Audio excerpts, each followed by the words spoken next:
সবেমাত্র অষ্টম শ্রেণীতে পড়ত মাহিয়া আক্তার। সিংগাইর উপজেলার শায়েস্তা ইউনিয়নের চরলক্ষ্মীপুর গ্রামের বাসিন্দা এই উঠতি কিশোরী প্রতিদিন প্রাণোচ্চঞ্চল উচ্ছ্বাস নিয়ে স্থানীয় শাহরাইল উচ্চ বিদ্যালয়ে যাতায়াত করত। ফুটফুটে চেহারা, হাসিখুশি স্বভাব, স্কুলের সবাই তাকে খুব স্নেহ করত। কেউ কল্পনাও করতে পারেনি যে একদিন সে আর বাড়ি ফিরবে না। গত 15 জুন সকালে মাহিয়া বাড়ি থেকে বের হয়। পরিবারের ধারণা ছিল সে প্রতিদিনের মতোই স্কুলে যাচ্ছে, কিন্তু সময় পেরিয়ে গেলেও সে আর বাড়ি ফেরেনি। প্রথমে স্বজনরা আত্মীয় স্বজনের বাড়ি, বন্ধুদের কাছে এবং আশেপাশের বিভিন্ন স্থানে খোঁজাখুঁজি শুরু করেন। কোথাও কোনো সন্ধান না পেয়ে পরিবারের উদ্বেগ বাড়তে থাকে। এরপর থানায় সাধারণ ডায়েরি জিডি করা হয়। দিন গড়াতে থাকে, 1 দিন, 2 দিন, 3 দিন, কিন্তু মাহিয়ার কোনো খোঁজ মেলে না। পরিবারের সদস্যরা আশায় বুক বেঁধে অপেক্ষা করছিলেন, হয়তো মেয়েটি ফিরে আসবে, হয়তো কোথাও নিরাপদে আছে। কিন্তু নিয়তি তাদের জন্য আরো ভয়াবহ কিছু অপেক্ষা করে রেখেছিল। নিখোঁজ হওয়ার 8 দিন পর স্থানীয় একটি কবরস্থানের পাশের ঝোপঝাড় থেকে স্কুল ড্রেস, ব্যাগ এবং একটি ছোট্ট মর্ষ উদ্ধার করা হয়। খবর ছড়িয়ে পড়তে এলাকায় শোকের ছায়া নেমে আসে। ঘটনাস্থলে মানুষের ভিড় জমে যায়।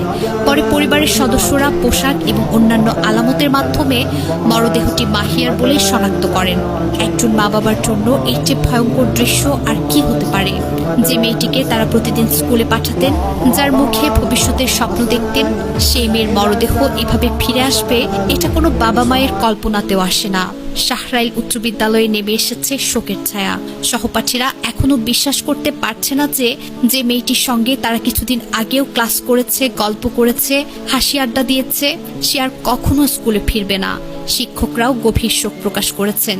একটি সম্ভাবনাময় জীবন এভাবে ঝরে যাওয়াকে তারা সমাজের জন্য বড় ক্ষতি হিসেবে দেখছেন। মাহিয়ার মৃত্যু শুধু একটি হত্যাকাণ্ডের তদন্তের বিষয় নয়, এটি আমাদের সমাজের নিরাপত্তা ব্যবস্থা, শিশু ও কিশোরদের নিরাপত্তা এবং আইন শৃঙ্খলা পরিস্থিতি নিয়ে বড় প্রশ্ন সামনে এনেছে।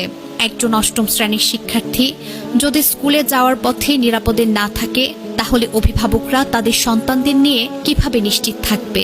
আজ সিংগাইরের মানুষ জানতে চায়, মাহিয়ার সঙ্গে আসলে কি ঘটেছিল, কারা এই ঘটনার সঙ্গে জড়িত, কেন একটি নিষ্পাপ কিশোরীকে এমন পরিণতির মুখোমুখি হতে হলো? অপরাধীরা কি আইনের আওতায় আসবে? এখন একটি পরিবার শুধু ন্যায় বিচার চায়। তারা তাদের মেয়েকে আর ফিরে পাবে না। মাহিয়ার খালি চেয়ার, তার বই খাতা, তার পোশাক, তার স্মৃতি, সবকিছুই এখন তাদের বুকের ভেতরে অসহনীয় যন্ত্রণা হয়ে থাকবে। কিন্তু অন্তত তারা চায় এই ঘটনার সঙ্গে জড়িত কেউ যেন আইনের ফাঁক গলে বেরিয়ে যেতে না পারে। এই ঘটনায় আবেগ থাকা স্বাভাবিক, কিন্তু তদন্ত শেষ হওয়ার আগে গুজব, অনুমান বা অপ্রমাণিত তথ্য ছড়িয়ে না দিয়ে সবাইকে দায়িত্বশীল আচরণ করতে হবে। আইন শৃঙ্খলা বাহিনীকে